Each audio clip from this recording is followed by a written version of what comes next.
Salam selamat pagi untuk anak-anak pada hari ini. Apa kabar kalian semua? Kita lanjutkan kembali materi pembelajaran kita pada hari ini. Dan sebelumnya mari kita bersatu di dalam doa. Bapa dalam surga, terima kasih kami akan melanjutkan pembelajaran kami, melanjutkan materi ajar kami, dan kami berdoa kiranya Tuhan memberikan kami pengertian supaya mengerti, memahami apa yang diajarkan oleh guru kami. Terima kasih Tuhan, dalam nama Yesus kami berdoa dan bersyukur. Amin. Nah saudara-saudara, anak-anak kami pada hari ini kita lanjutkan materi ajar kita dengan topik baptisan sebagai tanda menjadi milik Kristus. Baptisan. Jadi yang menjadi kompetensi dasar pada materi ini adalah bahwa peserta didik atau anak-anak kami memahami bahwa Allah mengampuni dan menyelamatkan manusia melalui Yesus Kristus. Adapun indikator yaitu menjelaskan makna baptisan sebagai lambang pembasuhan diri. Nah, baptisan dalam PL dan PB. Baptisan dalam Perjanjian Baru berasal dari bahasa Yunani yakni kata baptizo. Artinya menyelamatkan atau mencelupkan. Bisa juga membasuh atau membersihkan dengan air, atau juga bisa dipermandikan. Nah, itu dari pengertian Perjanjian Baru ya, baptisan. Nah, dalam Perjanjian Lama kata baptisan dengan menggunakan kata tepilah. Nah, tepilah ini artinya adalah pembersihan atau penyucian, hampir sama ya dengan pengertian di Perjanjian Baru. Tepilah wajib bagi mereka yang mau masuk memeluk agama Yahudi. Jadi kalau ada orang non-Yahudi mau masuk agama Yahudi, mereka harus mengikuti tepilah ya, dipermandikan, disucikan ya. Konsep Perjanjian Lama, dunia Perjanjian Lama percaya bahwa segala bentuk kontak dengan dunia luar mencemarkan mereka.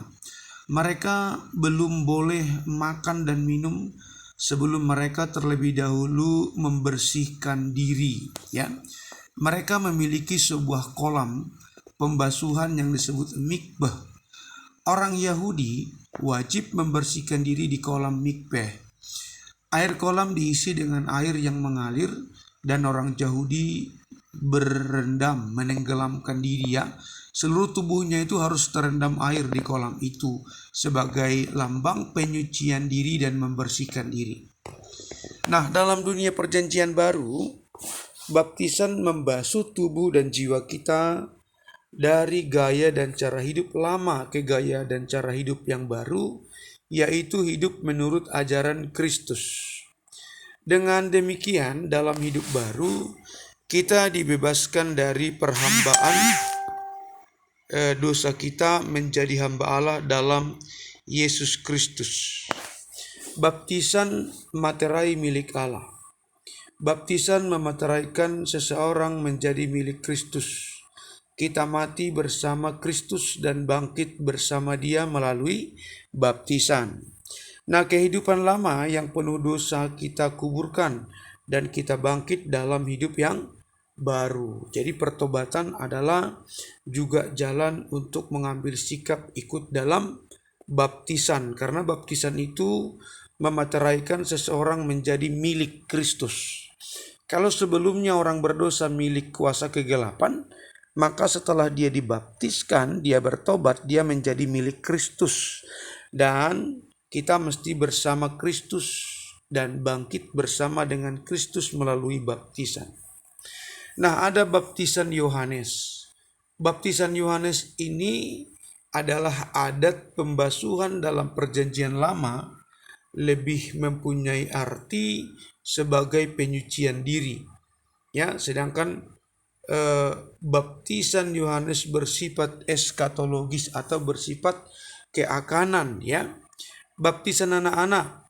Ada gereja yang membaptiskan anak-anak berdasarkan pengakuan dan iman orang tuanya. Yesus memberkati anak-anak itu. Nah, baptisan merupakan perintah Yesus karena Yesus sendiri pun dibaptis di Sungai Yordan oleh Yohanes Pembaptis. Jadi memang kita sebagai anak-anak Tuhan harus mengikuti teladan yang telah diteladankan oleh Tuhan Yesus, yaitu dibaptis. Manusia lama dan manusia baru. Jadi yang disebut dengan manusia lama ini adalah menunjuk kepada manusia yang belum diperbaharui, manusia yang belum mengalami pertobatan, manusia yang belum mengalami perjumpaan dengan Tuhan. Nah, kehidupannya masih di dalam dosa duniawi, ya. Sedangkan manusia baru yaitu manusia yang sudah mengalami pembaharuan, menerima Kristus sebagai Tuhan dan Juru Selamatnya yang hidup dan sudah hidup di dalam kebenaran. Adapun yang menjadi simpulan dari penjelasan saya pada hari ini adalah baptisan air atau selam adalah sebagai tanda menjadi milik Kristus. Dan manusia lama dibasuh oleh darah Yesus sehingga muncullah manusia baru, orang-orang yang telah mengalami Tuhan, yang mengalami jamahan dan lawatan Tuhan dan berkomitmen hidup dalam kebenaran. Terima kasih untuk atensi dan kebersamaan pagi hari ini. Tuhan memberkati kalian. Nah, silakan kalian simak dan dengarkan penjelasan rekaman ini, dan kalian boleh bertanya, mengajukan pertanyaan jika ada sesuatu hal yang kurang dipahami. Hari ini tidak ada penugasan buat kalian, hanya menyelami,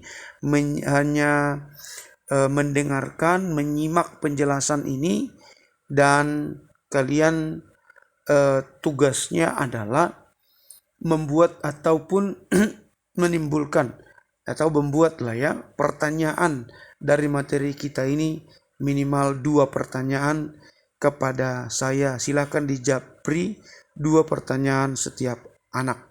Terima kasih, mari kita akhiri dengan doa. Terima kasih Tuhan untuk hari ini sudah boleh belajar tentang baptisan sebagai tanda milik Kristus. Terima kasih Tuhan, kami berdoa semoga materi ini membuka iman, membuka cakrawala berpikir kami. Terpujilah nama Tuhan, berkati peserta didik dan berkati keluarga orang tua mereka. Di dalam nama Yesus kami berdoa dan mengucap syukur. Amin. Baik anak-anak, selamat pagi menjelang siang dan salam